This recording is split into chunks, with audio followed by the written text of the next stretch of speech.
Imaginez, vous regardez une vidéo qui montre une scène émouvante, quelque chose qui touche profondément votre cœur. Soudain, le doute surgit, cette situation d'extrême pauvreté est-elle réelle?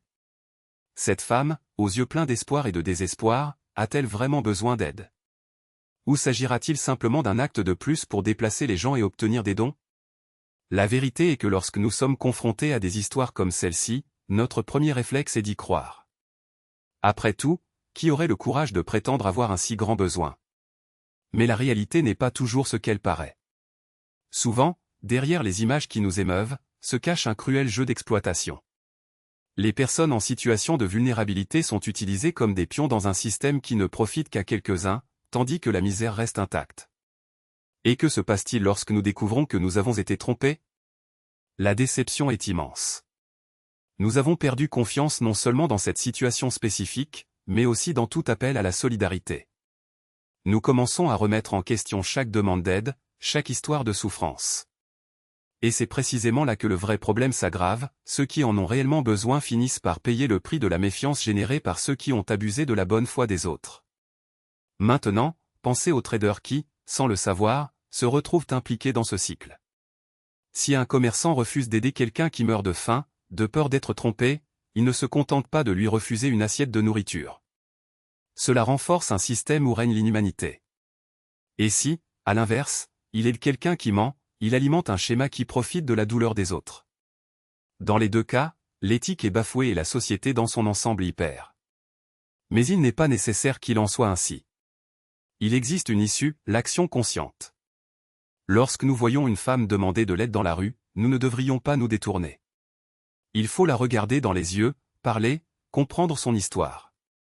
Il n'est pas nécessaire de donner de l'argent tout de suite, mais on peut offrir de la nourriture, une couverture, un mot de réconfort.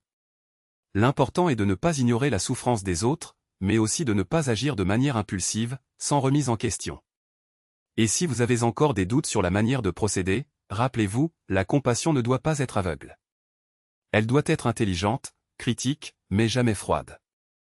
Si chacun de nous fait sa part, avec attention et responsabilité, nous pouvons transformer la réalité. Nous pouvons garantir que l'aide parvienne à ceux qui en ont réellement besoin, sans alimenter des systèmes d'exploitation. Pensez au nombre de fois où vous avez été ému par une triste histoire sur Internet. Combien de fois avez-vous partagé une vidéo, aimé une publication ou même fait un don? Maintenant, demandez-vous, est-ce que cela a vraiment fait une différence? Ou avez-vous involontairement fini par soutenir quelque chose qui ne méritait pas votre soutien? Le changement commence lorsque nous cessons d'agir automatiquement.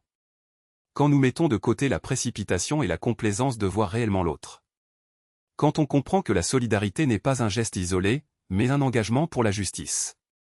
Et quand on se rend compte que derrière chaque histoire de souffrance, il y a une personne réelle, avec un nom, un visage et une dignité. Ne fermez pas les yeux sur la douleur des autres. Mais ne vous laissez pas non plus tromper facilement. Soyez critique, soyez humain. Et surtout, faites partie de la solution. Car, en fin de compte, la différence entre aider et être complice réside dans la manière dont nous choisissons d'agir. Et ce choix nous appartient toujours. Parce que l'indifférence n'est pas seulement un silence, c'est une phrase. Et lorsque nous fermons nos oreilles aux cris de ceux qui sont dans le besoin, nous n'ignorons pas seulement une voix, nous enterrons un espoir. Ne vous laissez pas berner par l'illusion selon laquelle la pauvreté est un problème lointain qui ne nous concerne pas. C'est dans les coins qu'on évite, dans les regards qu'on détourne, dans les mains qui se tendent et qu'on fait semblant de ne pas voir. Chaque pièce refusée, chaque geste de compassion reporté est une brique de plus dans le mur qui sépare l'humanité d'elle-même. Et ce mur, une fois érigé, ne choisit pas qui le démolira, il retombe sur nous tous. N'attendez pas que le monde change tout seul. Ne croyez pas que la gentillesse soit un luxe réservé à quelques-uns. C'est un choix quotidien, un acte de rébellion contre la cruauté, un cri selon lequel il y a encore de la place pour la lumière là où seules les ténèbres peuvent être vues. Lorsque vous tendez la main, vous ne faites pas que donner, vous dites à quelqu'un d'autre, vous n'êtes pas seul. Votre douleur compte. Votre vie vaut la peine d'être vécue. Et ne vous laissez pas berner par des excuses faciles.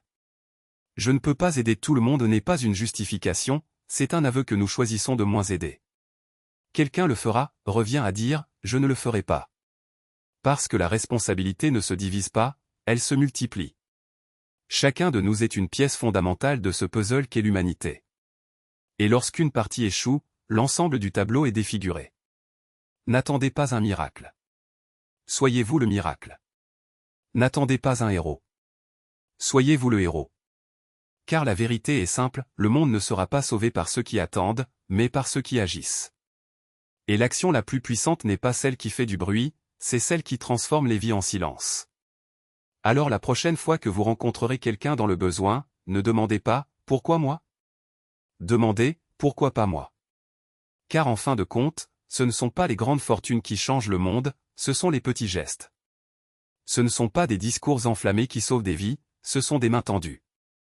Et ce n'est pas la célébrité qui fait de quelqu'un un meilleur être humain, c'est le courage d'être bon quand personne ne nous regarde. Choisissez de faire partie de la solution. Choisissez d'être la différence. Parce qu'au fond, la seule chose qui sépare un monde meilleur d'un monde indifférent est la décision de ceux qui sont prêts à se battre pour cela. Et cette décision, mon ami, commence maintenant avec vous.